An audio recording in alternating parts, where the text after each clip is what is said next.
Saudara-saudariku yang terkasih, salam berkah dalam. Sudahkah kita memberi senyum hari ini? Sabtu 16 Maret 2024. Kita awali permenungan kita dengan tanda kemenangan Kristus. Dalam nama Bapa dan Putra dan Roh Kudus. Amin. Permenungan kita diambil dari Injil Yohanes bab 7 ayat 40 sampai 53. Beberapa orang di antara orang banyak yang mendengarkan perkataan-perkataan itu berkata, "Dia ini benar-benar nabi yang akan datang." Yang lain berkata, "Dia ini Mesias." Tetapi yang lain lagi berkata, "Bukan, Mesias tidak datang dari Galilea.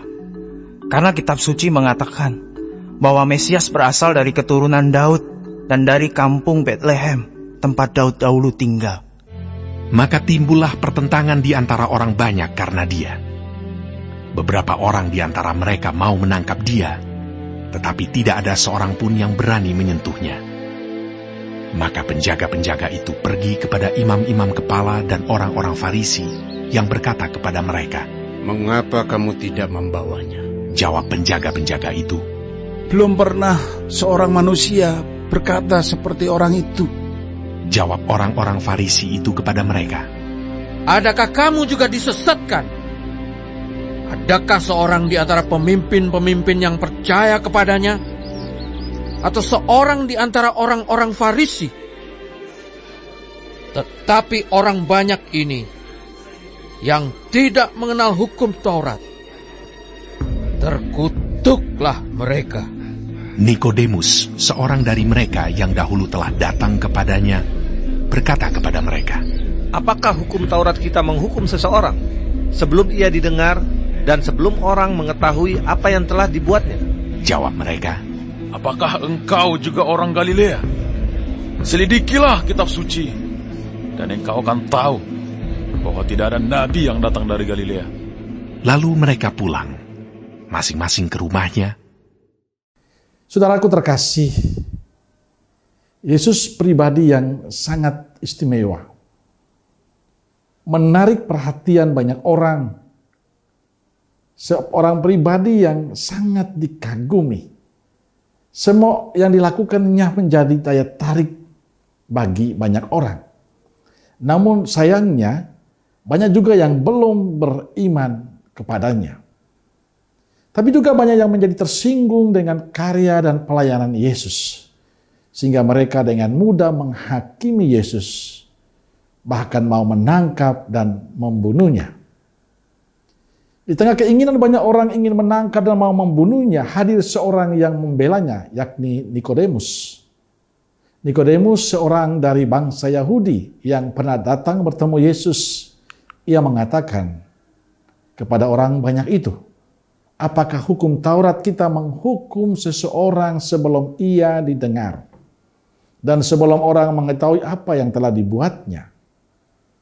Rupanya perjumpaan dengan Yesus sebelumnya telah mengubah cara pandang Nikodemus tentang Yesus. Nikodemus menjadi pribadi yang tidak mudah menghakimi seperti orang Yahudi lainnya. Saudaraku terkasih, dari kisah Injil hari ini saya ingin mengajak kita untuk membersihkan hati kita dari rasa iri, cemburu, berprasangka buruk, menuduh dan menghakimi sesama kita. Tapi jadikanlah hati kita tempat tinggal Tuhan, tempat damai dan sukacita tumbuh dan berkembang. Dan kunci dari semuanya itu adalah perjumpaan dengan Tuhan. Mengapa Nikodemus bisa berubah cara pandangnya? Karena dia pernah berjumpa dengan Yesus. Ia paham apa yang dilakukan Yesus. Dia paham apa yang dibuat Yesus, sehingga cara pandangnya berubah.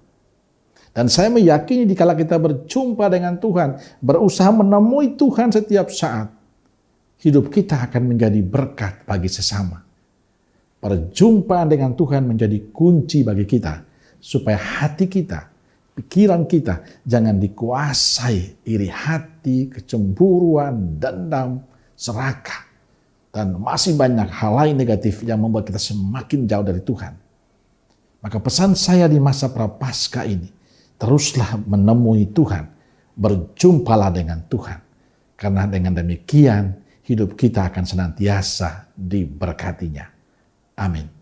Semoga Allah yang Maha Kasih memberkati saudaraku sekalian, Bapa, Putra, dan Roh Kudus. Amin. Kalau Kudus Nazaret, doakanlah kami. Amin. Berkah dalam.